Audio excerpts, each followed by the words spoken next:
도서관에 와가지고 제가 여기 서 있어 본 것은 제가 퇴직한 후에도 잊지 못할 좋은 추억일 것 같습니다. 정말 관장님께 감사드리고요.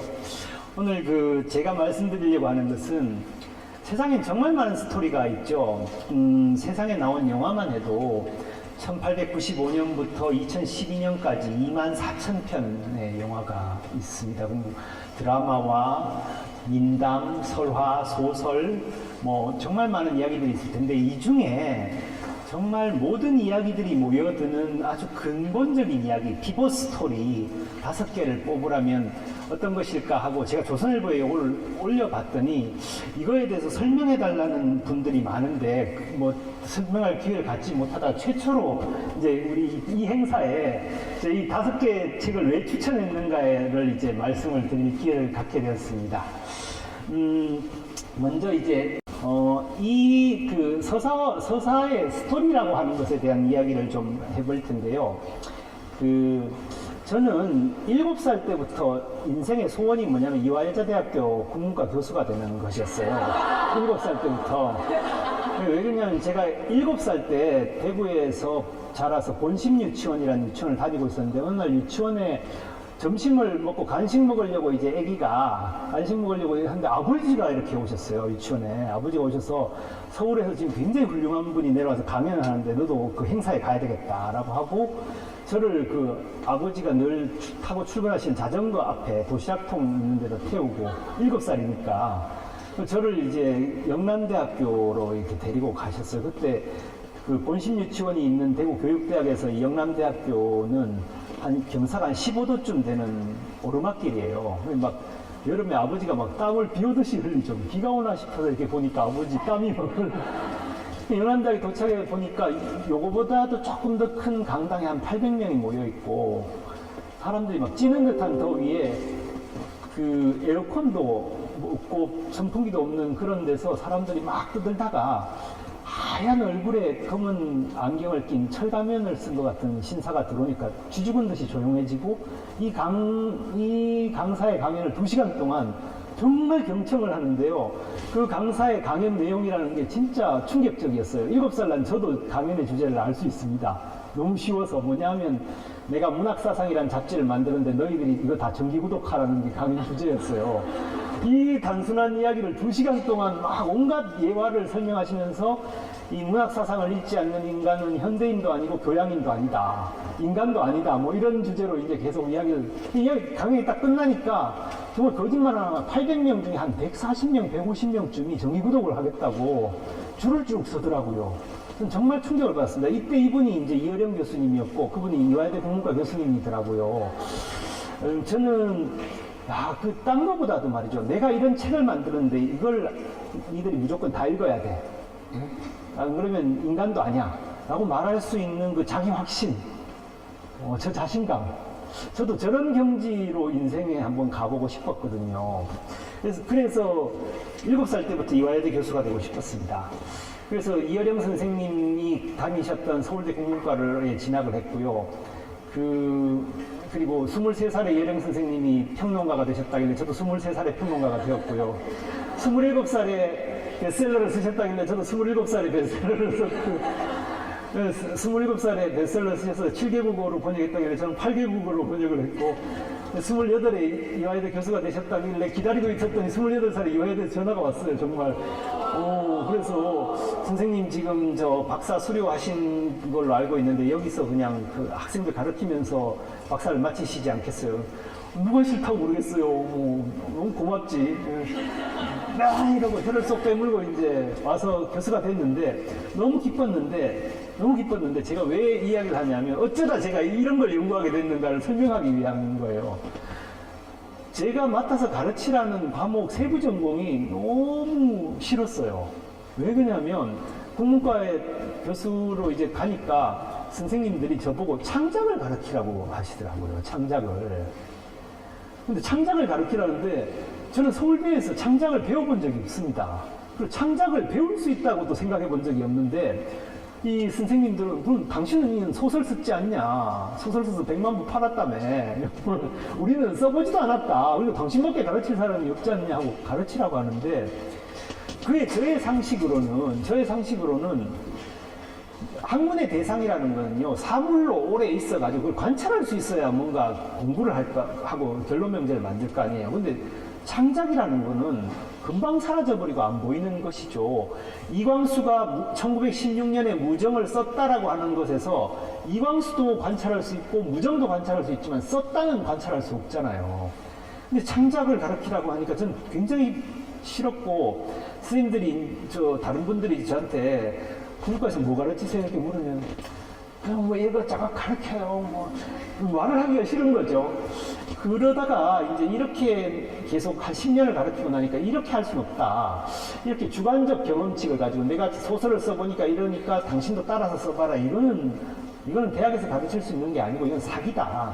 그 생각해서 창작을 학문으로 검증할 수 있는 방법을 찾았는데 그게 두 가지가 있더라고요. 90년도부터. MRI를 계속 찍는 방법이에요. 심리학과에서 하는 거죠.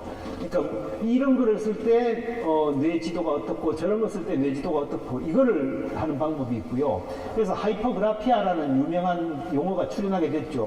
그림은 수돗물처럼 쏟아지는 상태, 이런 상태를 하이퍼그라피아라고 한다. 그리고 이제 아무리 글을 쓸 수가 있고 쓰고 싶은 의지가 있어도 글이 한자도 안 나오는 상태, 이걸 라이터스 블록이라고 한다. 그 사이에 350가지의 변이형이 있는데 그 350가지마다 MRI를 찍으면 지금 어떻게 글이 쓰여지는지를 가시적으로 볼 수 있다. 근데 너무 돈이 많이 들어요. MRI 한 장 찍는데 70만 원씩 들잖아요. 그렇게 비싼 건 할 수 없고, 또 한 가지 방법이 1990년부터 나온 게, 이런 방법으로 글이 써진다면 그걸 컴퓨터 프로그램으로 만들어 봐라. 그래서 이야기가 자동으로 생성되면 참이고 생성되지 않으면 거짓이라는 방법이었는데, 제가 하게 된 건 바로 그 돈이 적게 드는 컴퓨터 프로그램을 만들어서 이제 그걸 확인해 보는 방법이었죠.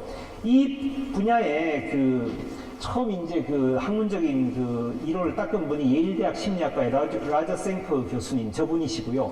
저분이 우리가 지능이라고 생각하는 게 IQ 문제를 많이 푸는 게 아니고, 사람들한테 무슨 이야기를 해야 될지를 알고 그 중요성을 파악하고 그 이야기를 요령있게 할 수 있는 능력, 이게 지능이다라고 말씀을 하셨고요.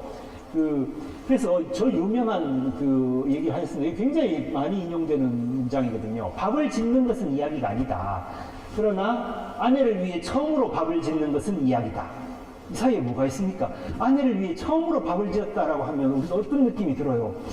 저 인간이 보험금을 노리고 아내를 독살하기 위해서 아내를 안심시키려고 지금 밥을 지어주는 거구나.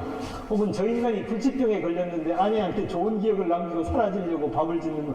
뭔가 죽음의 그림자가 어른거리면서, 그죠? 이야기다라는 느낌이 오시죠? 네, 아내를 위해 처음으로 밥을 지었다. 근데 이거와 이거의 차이라고 하는 게 바로 이야기의 차이거든요. 이야기는 개가 짖는다, 바닷물이 햇빛에 반짝거린다, 농부가 소를 흡족한 눈을 바라본다, 이렇게 단순 나열을 하는 연쇄가 없는 이런 문장도 이야기가 아니고요. 프로프는 서사학자다, 모슨 서사학자는 구조주의자다, 따라서 프로프는 구조주의자다, 이렇게 3단 논법으로 무조건 연쇄가 되어서 변이형이 있을 수 없는, 위반이 있을 수 없는 그런 것도 이야기가 아니고요. 피자를 상자에 꺼내서 비닐 포장을 벗기고 15초간 데워라 라고 하는 지시적 의미만 있는 것도 이야기가 아닙니다. 이야기는 내리는 집에 있는 모든 수면제와 아스피린을 찾아서 술 반병과 함께 먹는다. 그는 존에게 메모를 남긴다. 존이 메모를 발견하고 늦기 전에 그녀를 병원으로 데려가 주기를 그녀는 바란다. 그러나 그런 일은 일어나지 않고 그녀는 죽는다. 이런 게 이야기라는 거죠. 이 안에는 문장과 문장 사이에 연쇄도 있고요. 문장과 문장 사이에 연쇄도 있고 굉장히 비일상적인, 그죠? 누구 아는 사람이 술하고 수면제 먹고 죽는 게 이게 매일 일어나는 일은 아니잖아요. 비일상적인 일이 일어나면서 동시에 어떤 지시적 의미만이 아닌 함의가 들어 있습니다. 뭔가 더 해석할 것 같은, 메리는 과연 죽고 싶었던 것일까, 살고 싶었던 것일까, 이런 것들이 있죠. 근데 이렇게 이제 해가지고 이야기에는, 이런 이야기를 위해서는 이야기가 이제 5가지의 상태 변화가 있어야 된다고 하는데요. 우리가 한 가지 어떤 이야기를 들었다, 이제 이야기가 끝났다라고 느낄 때는 5가지 상태가 변하는 건데, 예를 들면, 한 30대에 좋은 대학을 나온, 남자와 여자가 한 35평쯤 되는 아파트에서 즐겁게 부부로 살고 있습니다. 안정이죠. 되게 안정적인 상태. 아내가 옛날 애인과 함께 바람을 핍니다. 위반이죠. 남편이 그걸 알게 됩니다. 불안정이죠. 남편이 아내를 죽입니다. 반작용이죠. 남편이 아내가 죽고 없는 빈 아파트에서 부시시한 얼굴로 깨어납니다. 다시 안정이죠. 요걸 딱 들으면 이게 최민식과 전도연이 나온 해피엔드란 영화인데요.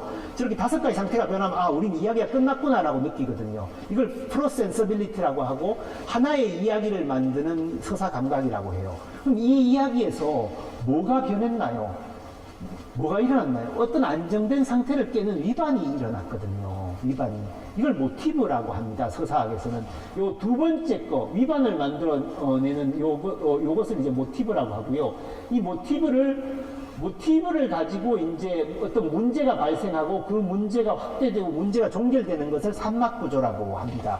1977년에 이제 그 제임스 미한이라고 하는 예일대 심리학가 로저 생크의 제자죠. 이 사람이 박사 논문으로 만든 테일스핀이라고 하는 것이 기원전 323년에 아리스토텔레스가 썼던 테리 포에티케스 시 작법의 원리에 대하여 우리가 시학이라고 부르는 그 책에서 말했던 산막구조의 원리를 최초로 실험으로 증명한 프로그램이었어요. 실제 문제를 줍니다. 문제를 주고 2막에서는 그 문제가 확대되게 합니다. 여러 가지 프리컨디션을 줘가지고 그 다음에 3막에서 그 문제가 해결되게 합니다. 이러면 요걸 가지고 컴퓨터가 계속 이야기를 생성해내는 것이 테일스핀이라고 하는 프로그램인데요. 이것이 이제 지금 우리가 쓰고 있는 인공지능에 의한 현란한 이야기 생성 프로그램들의 아버지였고 시초였죠. 여러분이 이렇게 들으면 아니 컴퓨터로 왜 이야기를 쓰게 해요? 이렇게 말씀하실 것 같아요. 그죠? 그 사람이 더 창의적인 이야기를 쓰지 않나요? 물론 그렇죠. 2년 정도 시간을 주신다면 네가 정약용에 대해서 제가 지금 KBS 50부작 정약용 지금 쓰고 있거든요. 저한테 2년을 주세요. 2년을 주고 네가 정약용에 대해서 50부작 징비로 후속편 쓰라고 이렇게 하면 인간이 제가 컴퓨터보다 더 창의적인 이야기를 쓸 수 있습니다. 근데 현실은 어떠냐 하면요. 내가 왕좌의 게임 시즌 6을 하고 있는 연출자야. 너 작가. 너 이리 와. 말이야. 먼저 번 에피소드 5에 말이지. 시청률이 두 번째 플롯. 그 데너리스 타르가yen이 나오는 그 두 번째 플롯이 말이야. 본방 시청자가 230만이 안 나와. 그거 고쳐야 돼. 내일까지 새로운 이야기를 가져와. 이게 문화산업의 현실이거든요. 2년을 주고 이야기를 쓰라고 그러면 사람이 절대로 컴퓨터보다 더 창의적인 이야기를 씁니다. 근데 내일까지 새 이야기 가져와. 라고 하면 사람은 컴퓨터를 따라갈 수가 없습니다. 절대로 따라갈 수 없어요.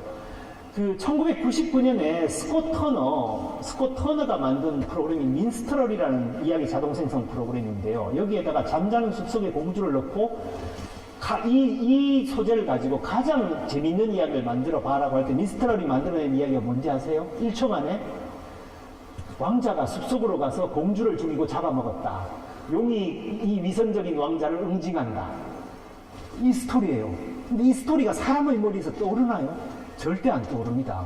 사람은 잠자는 숲속의 공주를 읽고 또 읽으면서 막 온갖 금기 체계들을 해체하고 그럼 이걸 만들면 재밌겠어라고 그 정도 이야기에 도달하는데 적어도 일주일은 걸릴 거예요. 그죠? 적어도 일주일은 걸립니다. 근데 컴퓨터는 어떤 식으로 하냐면 사례 기반 추론이라고 하는 공식, 우리 시그마 함수 공식에다가 what1, what2, what3, what4, what10, what100까지 놓고 when1, when2, when3, when4, how1, how2, how3, how4 쫙 변수들을 다 육하원칙을 입력한 다음에 여기서 아노말리라고 해서 일회성이 가장 높은 조합들을 찾는 거거든요. 1초 만에 왕자가 공주를 죽이고 잡아먹은 다음에 용한테 징벌당하는 이야기, 이게 제일 재밌겠다라고 딱 나오는데 정말 그게 제일 재밌습니다.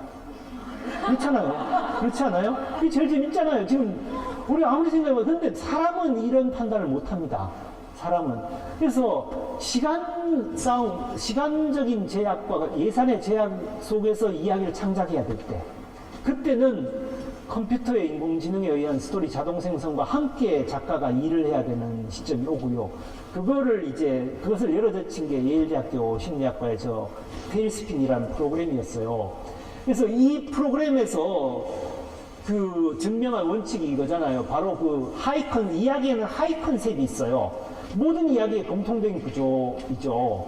여러분, 제가 그 스토리 공모대전이라고 하는 그 우리나라 공모전, 스토리 공모전 가운데 가장 상금이 많은 공모전에 5년 동안 심사위원을 했습니다. 여기는 대상을 1억 5천만 원을 줍니다. 1억 5천만 원을 주고요. 그 장려상 14명한테도 2천만 원을 줍니다. 우수상은 5천만 원이고요. 그리고 본상이 1억인가 그럴 겁니다. 이 공모전에 보통 한 1,700개에서 한 2,000개의 스토리가 응모가 돼요. A4 용지 한 60장을 쓴. 근데 그거를 한 12명의 심사위원이 이렇게 1박 2일 밤을 새면서 심사를 합니다. 12명이 어떻게 1,700개를 어떻게 1박 2일 만에 읽어요? 선생님 사기군요. 아무거나 막 뽑으시는군요. 그렇지가 않습니다. 그 60장 제일 앞에 스토리 요약을 붙여놓게 하거든요. 한 페이지에서 2페이지로 스토리를 요약해라. 그 2페이지에 요 구조가 있으면 이걸 뽑아주고 요 구조가 안 되면 탈락시키는 게 바로 전절희 후절상 하이 컨셉이거든요. 뭐냐 하면 주어절은 그 이야기 그 요약문 안에 한 문장이 나와야 되는데 그 문장은 뭐냐면 주어절은 너무너무 희귀하고 ultimately rare하고 수어절은 ultimately universal 해야 된다는 거죠. 여러분이 우리가 즐기는 모든 이야기들, 우리가 정말 사랑하는 모든 이야기들을 한번 보세요. 혹시 옆에 말이죠, 초등학교 동창 중에 혹은 고등학교 동창 중에 빵 한 조각 훔친 죄로 19년 동안 감옥에 갇힌 동창이 있습니까? 혹은 말이죠, 고등학교 때 말 한마디 실수했다고 15년 동안 사설 감옥에 갇힌 친구 있습니까? 우리가 즐기는 이야기의 주어절을 한번 생각해 보세요. 그건 절대로 우리가 인생에서 못 봤던 이야기입니다. 그게 만약 정말 한 1,000만 이상이 보고 감동을 느꼈다면 그 이야기의 주어절은요, 극도로 희귀합니다. 극도로 희귀하고요. 그 이야기의 수어절은요, 극도로 보편적이에요. 그런데 이 중요한 건 뭐냐면 이 수어절과 이 주어절과 수어절 사이에 절대 자연스러운 연결이 없다는 거죠. 여러분이 빵 한 조각 훔친 죄로 19년 동안 감옥에 있었으면 여러분은 감옥을 나와서 뭘 할 거예요? 막 칼을 들고 다니는 사람들을 막 쓰시고 근데 이렇게 나를 정말 괴롭힌 세상을 향해 복수하고 싶지 않겠습니까? 그게 주어절의 자연스러운 전개죠. 그런데 이 스토리는 어떠냐 하면 그런 세상을 향해서 사랑을 되돌려 줍니다. 주어절하고 수어절이 너무나 다르죠. 어떻게 저런 변화가 있지? 어떻게 저런 meaningful change, 의미심장한 변화가 있지? 라고 하는 것을 설명해 주는 게 그 이야기의 힘이거든요. 제가 5년 동안 매년 2,000편의 스토리를 읽으면서 그걸 뽑는데 이것이 있는 게 그 2,000편 중에 20편이 안 돼요. 매년. 20편이 안 되고 이 문장을 성립시킬 수 있는 작가는요, 이미 데뷔를 했고 이미 책을 여러 권 냈고 이미 스토리 작가로서 밥을 먹은 지 10년이 넘은 사람들입니다. 대부분. 어떻게 뽑으면 진짜 첫 페이지, 두 번째 페이지만 읽고 뽑았는데 전부 10년, 20년 스토리에 종사해온 경력자들이라는 거죠. 초보자는 절대 이 문장을 뽑아낼 수가 없습니다. 19년 동안 빵 한 조각을 훔친 죄로 19년 동안 감옥살이를 해야 했던 남자가 세상의 사랑을 되돌려준다. 이런 이야기를 만들 수가 없습니다. 절대로. 이게 이제 이야기의 하이 컨셉이거든요. 그러면 이 주어절에 있는 게 뭐예요? 문제죠. 위반이죠. 그죠? 어떤 한 사람이 빵 한 조각 훔친 죄로 19년 동안 감옥살이를 해야 했다라고 하는 그 문제. 예. 그 문제들이 일어나는 게 바로 5개. 왜 그런 게 일어납니까? 인간이 욕망을 가지고 있고요. 인간의 욕망은 5가지밖에 없습니다. 돈, 사랑, 권력, 명예, 영생. 5가지 욕망. 불교에서 판차카마구나 오욕이라고 하잖아요. 이 5가지 욕망 때문에 일어나는 거고요. 이 욕망은 명사형으로 존재하든지 아니면 형용사형으로 존재하든지 동사형으로 존재하든지, 그래서 205개의 모티브가 성립합니다. 그래서 이런 걸 다루는 학문을 페마톨로지, 주제학이라고 하는데요. 독일에서 발달했습니다. 주제학은 이 모티브의 숫자를 220개로 할 때도 있고 195개로 할 때도 있고 그 사이에를 주제들이 왔다 갔다 하는데, 205개는 저희 이화일대에서 저희 랩이 제 연구소가 만든 스토리 헬퍼라는 거 들어보시죠? 네이버에서 스토리만 쳐도 헬퍼가 뜹니다. 예, 거기에 나오는 이제 205개의 모티브입니다. 그래서 모든 이야기는 돈, 사랑, 명예, 권력, 영생 때문에 일어난다고 보고요. 그래서 어떤 타이타닉이라는 소재가 있고 그 소재에 그 위험한 비밀 결혼이라는 모티브가 붙으면 영화 타이타닉이 만들어지는데, 이때 위험한 비밀 결혼이라는 모티브는 수사학적으로도 변형되고 논리적으로는 변형되고 역사적으로 변형되면서 계속 새로운 이야기를, 이 205개의 이야기가 계속 새로운 이야기를 만들어 간다는 원리가 주제학에 의한 이야기 구성이고요. 그래서 그거를 가지고 만든 게 이겁니다. 그 스토리 헬퍼이고요. 스토리 헬퍼는 1458편의 영화에서 추출한 11만 6,721건의 데이터베이스 요소를 가지고 이걸 사례 기반 추론을 해서, 여기 보시는 요 함수 계산식으로 계산해서 유사도를 추출하는 프로그램인데요. 제가 이렇게 말하면 여러분 저게 뭔가 1458편이라는 게 뭔가 그 의미를 잘 모르시는데요. 제가 그 대학원에서 제 지도학생들이 있는 디지털 스토리텔링 랩의 컴퓨터에는요, 곰플레이어 아이콘이 없습니다. 왜 그러냐면 곰플레이어만 보면 구토가 막 나오거든요, 학생들이. 곰플레이어만 보면 막 구역질이 나가지고 몸이 막 아파요. 왜 그러냐면 어떻게 1458편의 DB를 만들었냐면요, 영화 한 편을 곰플레이어로 틉니다. 그럼 첫 장면에서 스톱을 하고요. 그 장면에 설명을 적습니다. 엑셀 파일에. 네, 설명을 적고요. 그걸 110장면을 적으면 몇 시간이 걸리냐 하면 10시간에서 12시간 걸립니다. 그런 다음에 그건 약과예요. 다시 첫 장면으로 돌아가요. 이 장면에 있는 캐릭터, 이 장면에 있는 로케이션, 이 장면에 있는 소품, 이 장면에 있는 상황, 이 장면에 있는 액션, 이 장면에 있는 주제 6개를 적어 놓고요.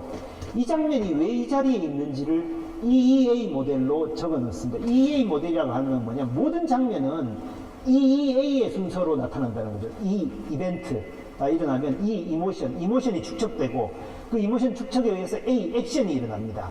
그럼 이 장면은 어떤 이모션의 결과로 일어난 액션이었다라고 하는 걸 보기, 엑셀에 표기를 해놓게 돼요. 그럼 요걸 하는데 41시간에서 44시간이 걸리거든요. 요거까지 다 마치는데 이걸 1458편을 한다고 생각해 보세요. 아무리 대학원생이 많아도 이게 어떤 3년 동안 거의 앞장부터였죠, 그죠? 저는 정말 우리 학교 학생들에게 진짜 경의와 존경과 경의를 느끼게 되는 게, 서울대생들한테 이거 시키면 이거 하겠어요? 그 뺀질이들이 하겠습니까? 진짜 이걸 합니다. 이 무식한 거를. 정말 이런 프로그램은 미국에도 없어요. 왜냐하면 아서 시 클락이 이런 말을 합니다. 충분히 숙성된 기술은 마법처럼 보인다. 우리 디지털 스토리텔링 랩은 이런 말을 합니다. 아무도 이런 짓을 하리라고 상상을 하지 않기 때문에 너무나 충격을 받아요, 사람들은. 진짜 마법처럼 자기가 원하는 스토리를 막 추천해 주거든요. 그래서 이렇게 해서 그걸 만든 다음에 과거 유사한 문제들의 해결책을 기반으로 한 유추를 통해 현재 새로운 문제를 해결하는데요. 최단 인접법 공식에 의해 사례 기반 추론으로 플롯을 구조화합니다. 구조화해서 그 결과가 어떻게 되냐면, 저희들은 처음에 이걸 가지고 사람들이 감동할까 긴가민가 하고 되게 망설였는데, 이게 출시되자마자 기사만 198개를 받았고요. 거기 지금까지 계속 달리고 있는 댓글들은 전부 선플밖에 없습니다. 고맙다고. 그리고 지금 3년이 지났거든요. 2013년에 오픈했어요. 3년이 지났는데 지금도 한 달에 1,400명에서 1,900명씩 회원이 늘고 있습니다. 그래서 너무 고마워서 7월 19일 날 사은 행사를 해요. 무료로 보여주니까 고마울 것도 없지만 어쨌든 이렇게 사랑해주니까 너무 고마워서 여기 이삼동홀에서 3주년 기념 행사를 합니다. 지금 3만 명이 하고 있고, 우리나라에서 스토리에 종사하는 모든 사람들이 다 이용하고 있습니다. 이게 뭐냐 하면, 내가 이런 이야기를 쓰려는데 어떤 줄거리가 있을까요? 라고 하고 29개의 질문을 합니다. 수능에 익숙한 한국 작가들이 좋아하도록 객관식으로. 우리 주관식 다 싫어하잖아요. 네. 그럼 이렇게 객관식 문제를 쭉 찍으면 당신이 지금 생각하고 있는 스토리는 옛날에 나왔던 이 스토리하고 87% 비슷하고 이 스토리하고 72% 비슷하고 이렇게 30개를 쭉 추천을 해주고요. 그 이야기를 가지고 새로운 이야기들을 쓰도록 만들어 줍니다. 이때 그걸 유사한 걸 찾아주는 기술이 사례 기반 추론, 케이스 베이스 리즈닝이라는 기술이고요. 뭐 기술이라고 할 것도 없죠. 너무 무식한 엑셀로 막 노가다를 해놓으니까 정말 어떻게 이렇게 기가 막히게 진짜 내가 생각하는 스토리를 찾아주지?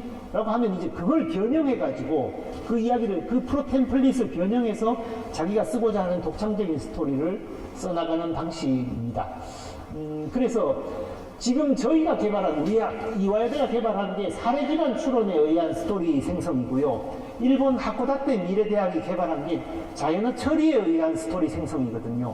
이거 두 개가 합쳐지는 것이 사실은 완전한 인공지능에 의한 스토리 창작인데요. 아직 이거는 MIT와 조지아텍에서도 이제 시도는 계속 하고 있고 계속 프로그램이 나오고 있지만 아직도 지금 경쟁하고 있는, 세계적으로 아직 완전한 스토리 자동 생성 프로그램이 아직은 나오지 않고 있는, 그러니까 민스트럴이나 뭐 오피아테나 뭐 여러 개 프로그램도 있어요. 그런데 저걸 정말 가지고 진짜 창작에 꼭 이용해야 된다고 할 만큼 아주 인스피레이션이 있는 그런 훌륭한 이야기가 나오는 프로그램은 아직은 없습니다. 선생님 아까 민스트럴 이야기 재밌던데요. 민스트럴의 한계는 뭐냐면요. 민스트럴은 글자 그대로 민스트럴이에요. 데이터베이스를 아서왕과 원탁의 기사 그것만 가지고 집어넣기 때문에 어떤 이야기를 집어넣어도 판타지 사극이 나오게 되는 그런 한계가 있죠. 본격적인 이야기를 못 만드는 거죠. 그래서 요 두 개를 넣고 DB를 만든 스토리 헬퍼를 넣으면 정말 완벽한 이야기가 될 거라고 확신을 합니다.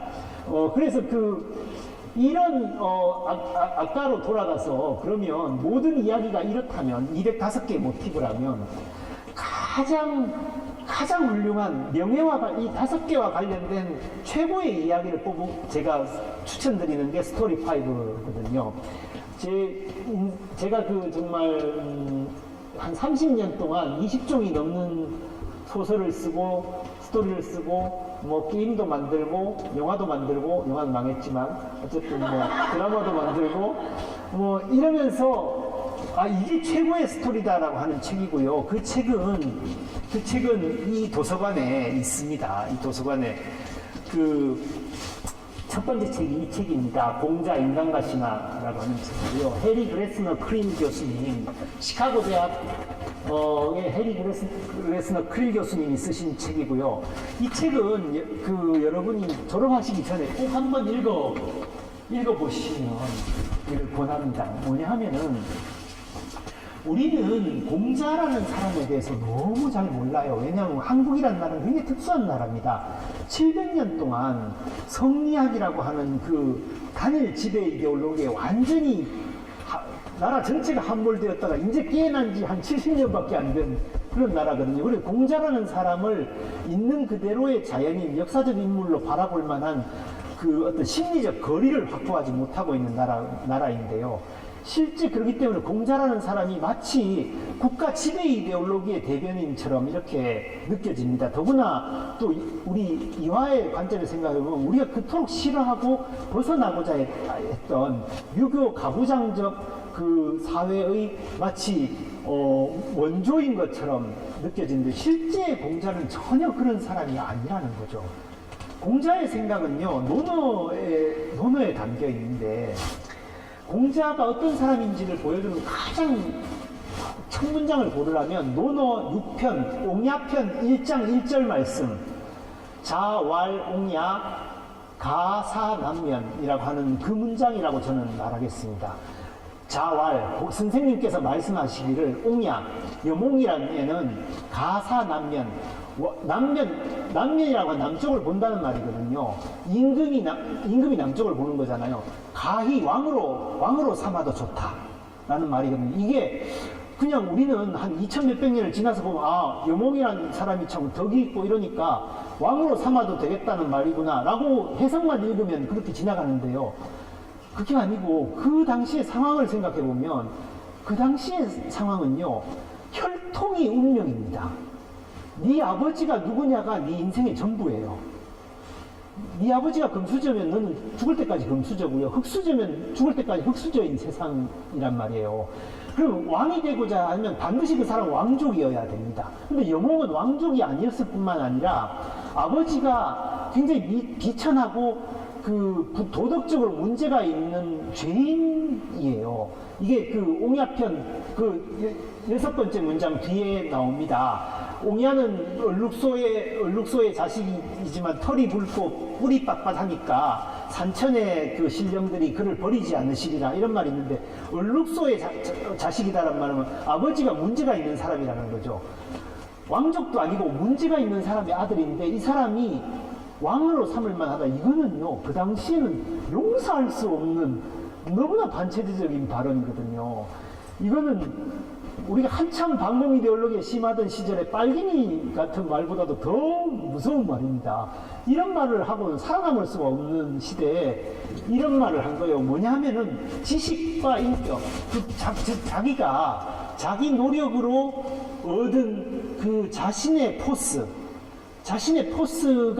그 사람의 운명을 결정해야 된다는 사상입니다. 이건 너무나 충격적으로 민주적인 사상이기 때문에 공자는 그 많은 제후들 중에 아무도 공자를 발탁하려고 하지 않았습니다. 공자는 너무 위험한 사람이에요. 너무 위험한 사람. 공자 위령공장의 첫 번째 그 문장이 뭡니까?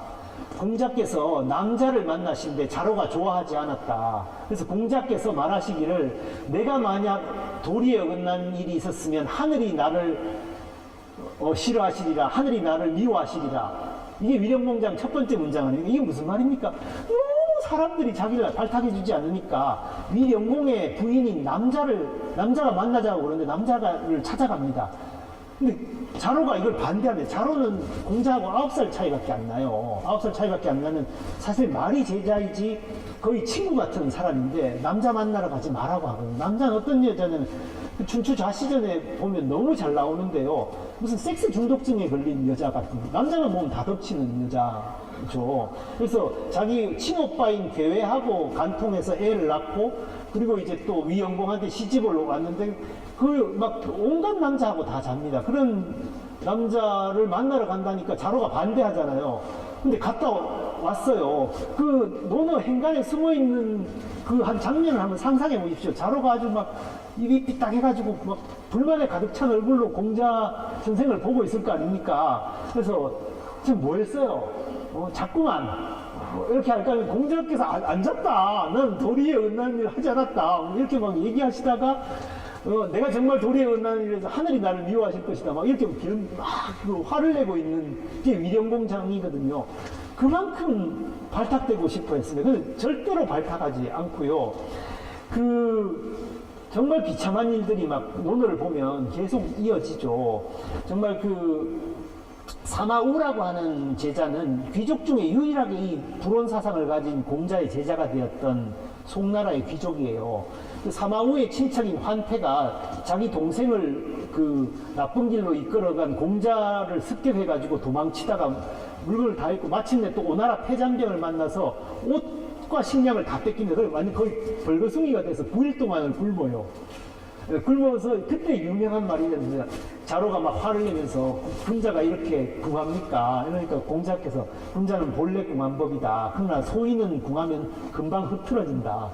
뭐 이런 말이 나오는데 논어는요 정말 읽어보면 그 당시의 상황과 함께 읽어보면 눈물 없이는 읽을 수 없는 감동적인 이야기들입니다. 그런데 그거를 우리한테 설명해주고 있는 책이 해리 크릴의 공자 그 인간과 신화거든요. 우리는 이런 해석에 대해서 굉장히 낯섭니다. 우리는 너무 성리학에 오래 있었어요.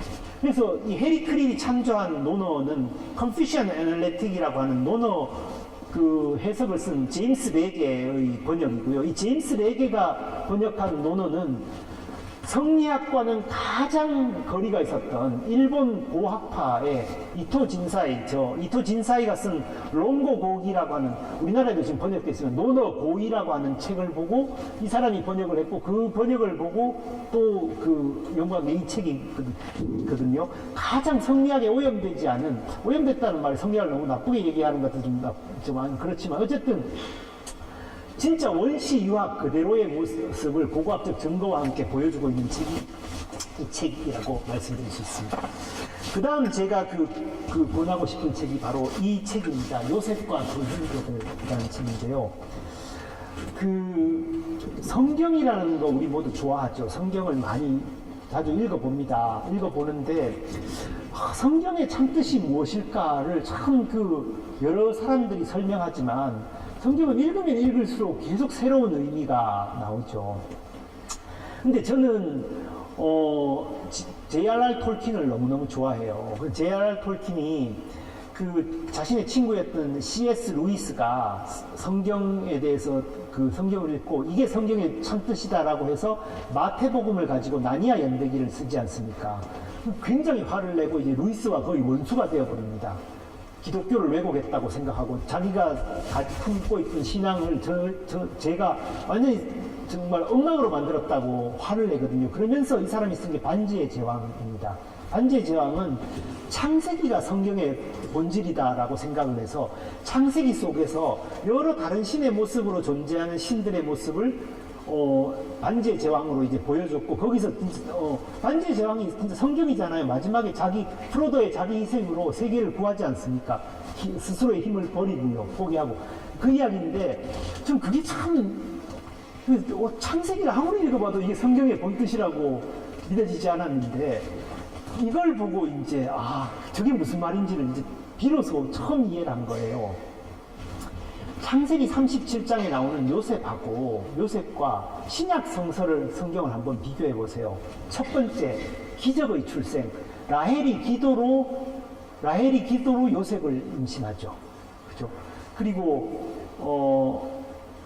마리아께서 처녀 수태를 해서 예수 그리스도를 임신하죠. 그리고 예수께서는 나이 30살에 일어서서 이제 세상에 자기 전도를 하시고 요셉도 30살에 이집트 총리 대신이 돼서 이집트를 다스립니다. 예수께는 12명의 제자가 있었고 요셉에는 12명의 형제가 있었습니다. 예수는 은 30냥에 유다에 의해서 팔려가고 요셉은 은 20냥에 이집트 상인에게 팔려갑니다. 예수를 팔았던 제자의 이름이 요셉이고 요셉을 팔았던 형제의 이름이 유다입니다. 예수를 팔았던 제자의 이름이 유다고 요셉을 팔았던 형제의 이름이 유다입니다. 뭐가 보여요? 이걸 성 아우구스티누스가 이걸 유형론이라고 합니다. 그러니까 성경이란 건 이런 거죠. 창세기 37장에 있었던 그 비밀이 점점 커져가지고 신약 성서에서 이제 예수 그리스도로 나타나는 건데요. 그렇다면 이게 신약에 나타나는 그 모든 뜻은 구약의 창세기 37장의 요셉의 이야기에 들어있는 거거든요. 그 요셉의 이야기가 펼쳐지는 게 이 요셉과 그 형제들입니다. 그래서 기독교의 정말 아주 깊은 정말 심저에 있는 정말 많은 신화 속에서 다른 이름으로 드러나시던 하나님이 마침내 유대교라고 하는 그것들을 형성하게 되는 엄청난 이야기들이 담겨 있습니다. 여기에는 정의의 하나님과 사랑의 하나님이 싸우다가 마침내 사랑의 하나님이 만들어져가는 이야기들이 펼쳐지는데 6번인데 앞에 1번이 죄송합니다. 앞에 1번이 조금 지루해요. 조금 지루한데 그것만 읽으면 성경이 이런 이야기구나 라고 하는 걸 이해하게 되는 정말 충격적인 책이고요. 이야기라고 하는 것, 저 우르 시대부터 이게 축적되어서 왔던 그 이야기라고 하는 것에 담겨 있는 진리가 성경으로 응축되는 그런 것들을 보여주는 이 작품입니다. 노벨문학상을 받은 토마스 만이 만년에 정말 자기가 죽기 전에 이야기 중에 이야기로 쓰겠다라고 했던 게 이거거든요. 제가 보기에도 토마스 만의 마의 산이니 부덴브루크 일간이 이런 거하고 비교도 안 될 만큼 최고의 작품이라고 이렇게 여기 도서관에도 있네요. 이렇게 말씀드릴 수 있습니다. 그 다음 책은요, 로마 제국 쇠망사입니다. 로마 제국 쇠망사. 에드워드 기번이고요. 정말 키가 53cm, 153cm에 얼굴도 되게 못생겼고요. 이 얼굴은, 이건 지금 현존하는 사진 중에 가장 미남으로 나온 사진입니다. 그래서 평생을 열등감 속에 살았던 이 에드워드 기번이 그래서 자기주도 설계라고 하는 과정이 정말 중요한 거예요. 로마의 그랜드 투어를 갔다가 그 로마 도시에 앉았다가 내가 뭘 하며 살 것인가 생각하다가 이 도시에 관한 이야기를 써야 되겠다라고 결심한. 그래서 여러분 많이 여행을 다니시라고 자기 주도로 다니시고 생각하고 하라는 걸 보여주는 게 이 책인데요. 로마의 정말 감동적인 부분은 로마가 뭐 엄청나게 큰 제국을 만들었다는 게 아니고 뭐 로마가 빨리 정복을 했다는 것도 아니고 로마가 군사적으로 위대하다는 것도 아니고요. 로마가 우리를 감동시키는 가장 큰 부분은 개방성입니다. 끝없이 자기에게 이질적인 것을 향해서 열리는. 그래서 기원 후 3세기 이후에 로마 원로원은 자기가 정복한 속주 출신의 원로원 의원이 본토 출신의 원로원 의원보다 더 많았던 그런 유일한 제국이고요. 첫 번째가 개방성이고요. 두 번째는 실력제일주의입니다. 유능한 사람은 누구도 이방인이 아니다. 능력 있는 사람이라면 누구도 사랑하고 누구도 자기 일원으로 받아들이려고 하는 그 전향적인 자세. 이게 말이 쉽지 절대 어렵습니다. 절대 어렵거든요. 정말 바로 어제까지 싸웠는데 제가 유능하니까 받아들인다. 이거 정말 어렵거든요. 그리고 로마만큼 모방에 능한 나라가 없어요. 세 번째는 학구열입니다. 학구열. 로마 사람들은 무지무지하게 공부를 합니다. 에트루니아 사람들하고 싸워가지고 지니까 그 에트루니아 사람들이 창과 방패를 들고 밀집 대응을 이루어서 싸우는 걸 금방 학습합니다. 삼리움 사람들이 투창을 던져서 기병을 대적하는 걸 보니까 바로 투창을 받아들입니다. 카르타고와 전쟁을 하면서 생전 바다에 나가본 적이 없던 로마가 해군을 만들고, 그죠? 성곽 포위전, 공성전을 또 익힙니다. 로마는 적과 부딪히면 적에게로부터 모든 것들을 흡수하죠. 정말 로마는 그리스 문학을 바로 흡수해서 자기 문학을 만들고요. 정말 열심히 배우려고 하는 그 학구예요. 그래서 중요한 것은 오리진, 누가 그 생각을 했느냐가 아니라 누가 그것을 완벽하게 만들었느냐이다. 중요한 것은 기원이 아니라 완벽이다. 이게 로마의 생각이거든요. 뭐든지 베껴가지고 그걸 더 완벽하게 만드는 것.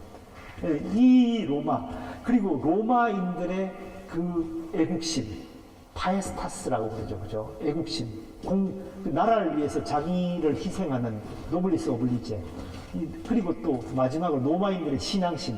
로마인들은 굉장히 경건한 사람이에요. 키케로가 정말 신들이 없다고 생각해보자. 우리의 인생이, 이 나라가 신들의 가호 없이 이렇게 됐을 거라고 생각하냐. 우리는 그리스인들보다 머리도 멍청하고, 우리는 에트루니아처럼 싸움도 잘 하지 못하고, 스페인인보다 키도 작고, 우리 모든 게 열등한데 신들의 가호 없이 우리가 이렇게 여기까지 왔을 거라고 생각하냐.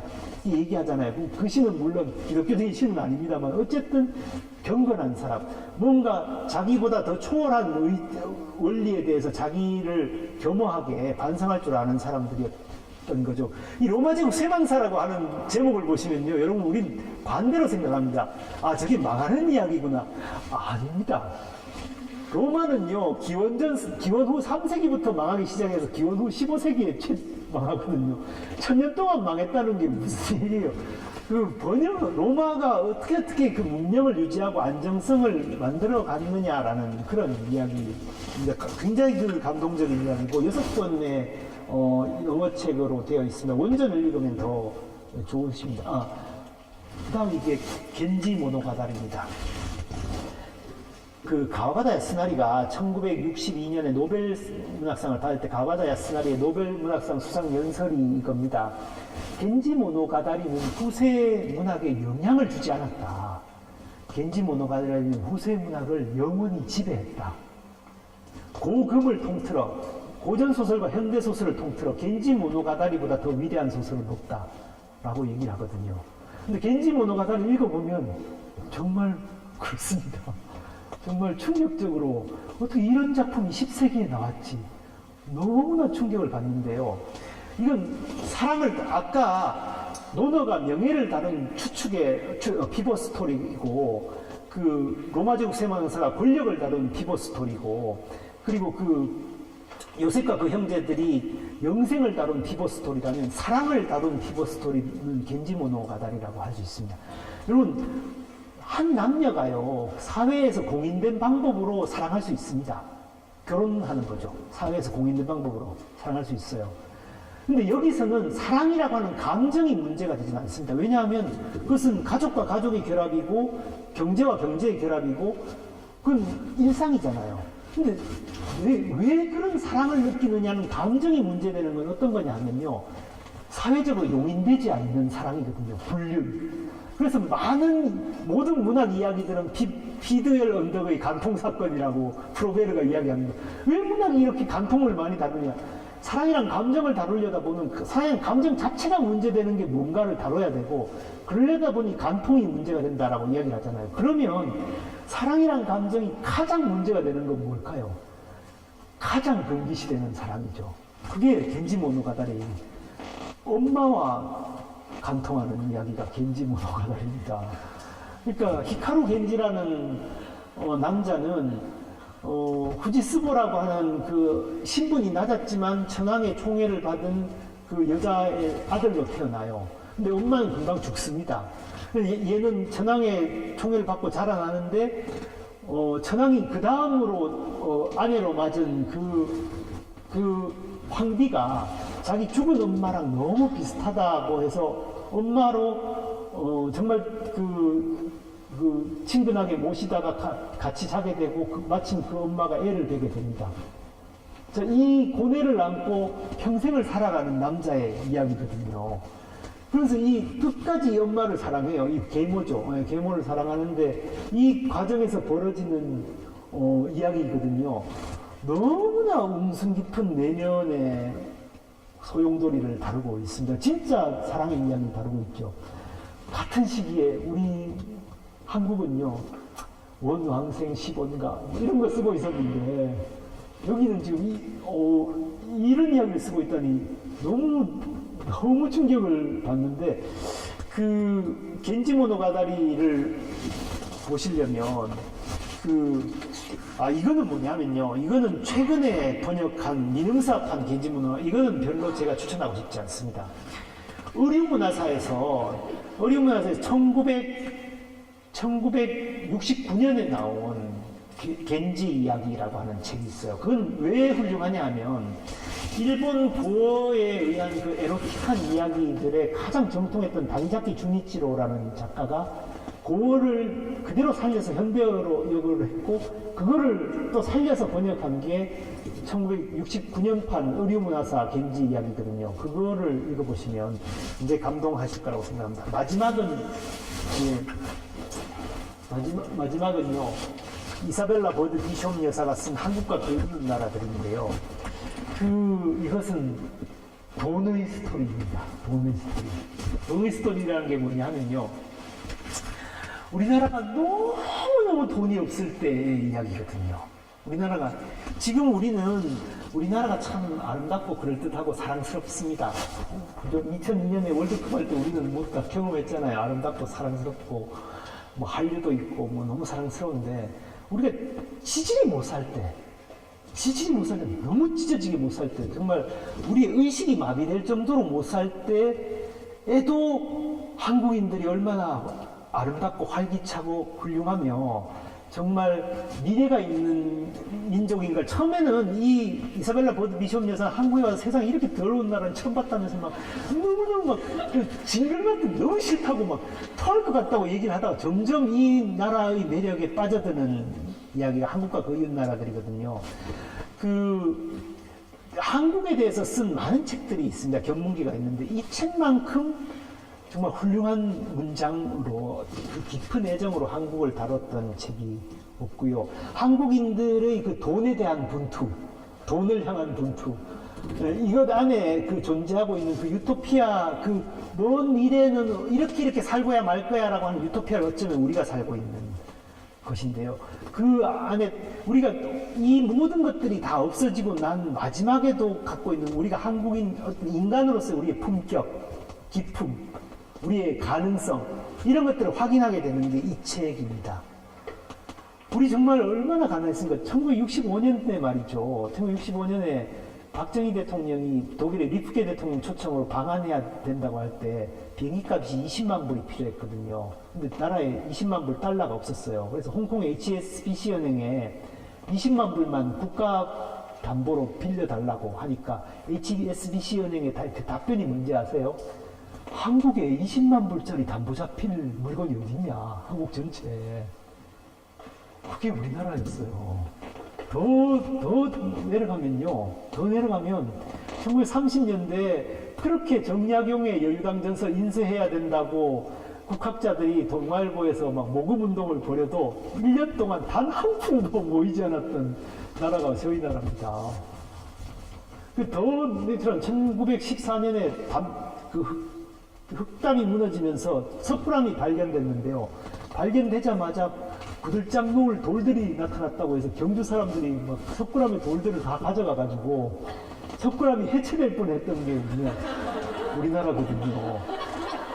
근데 그렇게 못 살아서 완전 의식이 마비되었던 그때도 한국인들은 일본이나 중국인들보다 더 번영할 만한 자격이 있고 훌륭한 민족이며 가능성 있는 민족이다라고 그 당시로 뭐 미친 것 같은 예언을 했던 게 이 책이고요. 그 책 안에 우리가 왜 무엇이 저런 이야기들을 가능하게 했겠는가라고 보는 게 우리가 완전 원본의 한국, 원본의 코리아가 어떤 것인가를 보여주는 그런 감동적인 책이라고 할 수 있습니다. 요게 제가 한 30년 책을 읽고 글을 쓰면서 추천하고 싶은 5권의 필생의 책입니다. 감사합니다.